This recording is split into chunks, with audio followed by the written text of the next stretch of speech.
Tuhan adalah gembalaku, takkan kekurangan aku. Ia membaringkan aku di padang berumput hijau. Saudara-saudara yang terkasih di dalam Kristus, selamat pagi. Salam jumpa lagi dalam Sabda Siap Saji. Senin 27 November 2023, hari biasa pekan 34. Marilah kita berdoa. Dalam nama Bapa dan Putra dan Roh Kudus. Amin. Yesus Kristus Raja Maha Mulia, Engkau berkenan hadir di dunia ini demi menyelamatkan umat manusia. Ajarilah kami untuk senantiasa menyadari kehadiran-Mu di tengah kami yang selalu menuntun manusia kepada Bapa. Sebab Dialah Tuhan pengantara kami yang bersama dengan Dikau dalam persatuan Roh Kudus, hidup dan berkuasa Allah sepanjang segala masa. Amin. Tuhan bersamamu Dan bersama bersama rohmu. Inilah Injil Yesus Kristus menurut Lukas. Dimuliakanlah Tuhan. Lukas bab 21 ayat 1 sampai dengan 4. Di bait Allah tatkala mengangkat muka, Yesus melihat orang-orang kaya memasukkan persembahan mereka ke dalam peti persembahan. Ia melihat juga seorang janda miskin memasukkan 2 peser ke dalam peti itu.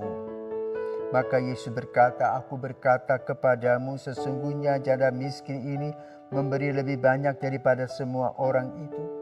Sebab mereka semua memberikan persembahannya dari kelimpahannya, tetapi janda ini memberikan dari kekurangannya, bahkan ia memberi seluruh nafkahnya." Demikianlah Injil Tuhan. Terpujilah Kristus. Selamat pagi Romo. Selamat pagi Ray. Tarik. Di kali ini saya ingin bertanya, bagaimana cara menjadi manusia yang sama seperti seorang janda miskin yang memberikan kelimpahannya dari kekurangannya. Selamat pagi para filsawan. Ray bertanya bagaimana caranya. Yang pertama adalah motivasi. Ya, sama seperti kamu mempunyai motivasi menjadi pastor. Ya, kalau kamu mempunyai motivasi menjadi pastor, satu, paling kurang harus menguasai ilmu pengetahuan, juga kehidupan rohaninya. Ya, kemudian juga tahu godaan. Ya, akan ada godaan. Godaanmu adalah 3 tak. Tahta, harta, wanita. Mungkin pada saat kamu berjalan, tak yang 2 belum, tahta dan harta belum. Tetapi wanita bisa mengiringi dengan mengatakan, "Aduh Ray, ganteng sekali. Untuk apa jadi pastor? Biarlah engkau jadi calon bapak anak-anakku aja." Nah, kata ibu-ibu, janganlah. Lebih baik kamu jadi calon menantuku. Nah, itu godaan. Ya, sekarang terserah kamu. Bagaimana kamu akan mau membuktikan diri sebagai seorang imam. Kalau misalnya, ya sudahlah, dia cantik, aku kesengsem, aku tidak bisa lagi mau, ya sudah. Ya, lamarlah dia, kerja yang baik, kan begitu. Tapi kalau tidak, jalan terus. Ya, itu tantangan. Jadi tergantung pada motivasi kita masing-masing. Nah, setelah menjadi imam, tantangan juga banyak. Tantangan yang satu awalnya apa? Wanita, ya. Garis-garis goda. Sampai tua kamu. Jadi ingat, ketika kamu frater, kamu sudah digodai oleh gadis-gadis cantik, sampai tua pun akan begitu. Ya, laris manis namanya. Ya. Yang kedua, setelah menjadi imam diberikan kekuasaan. Ya, tahta. Nah, sekarang kebijaksanaan kamu diuji. Apakah kamu akan KKN atau tidak? Ya, juga masalah uang. Orang percaya. Kamu kirim dong nomor rekeningnya. Nah, sekarang tergantung kita memakai uang itu. Apakah untuk berfoya-foya atau untuk memberikannya kepada mereka yang memerlukan bantuan. Dan kalau kita sudah memberikan bantuan, tidak boleh menjadi orang sombong. Aku memberi. Tidak. Kita dapat dari orang dengan segala kerendahan hati dan kita berbagi kepada orang yang memerlukan bantuan. Nah, itu motivasi. Ya. Maka kembali kepada Injil pada hari ini. Yesus melihat ya, nilai dalam memberi. Ya.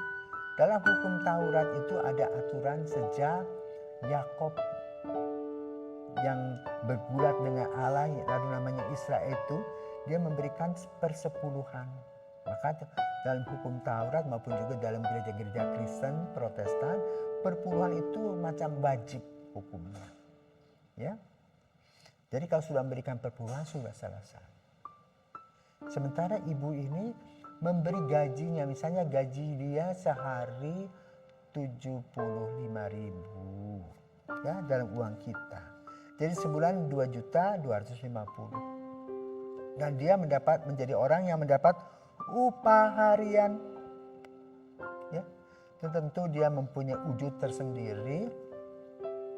Maka ketika dia mendapat uang upah harian tadi, langsung pergi ke bait Allah memasukkan uang itu. Artinya malam itu dia tidak bisa makan.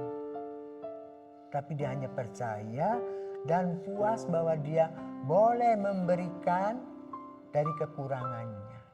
Nah, itulah yang dihargai oleh Yesus. Memberi dari kekurangan dengan segala ketulusan hati, bukan jumlahnya yang besar, tapi kualitas dari cara dia memberi, sebuah nilai penyerahan diri total.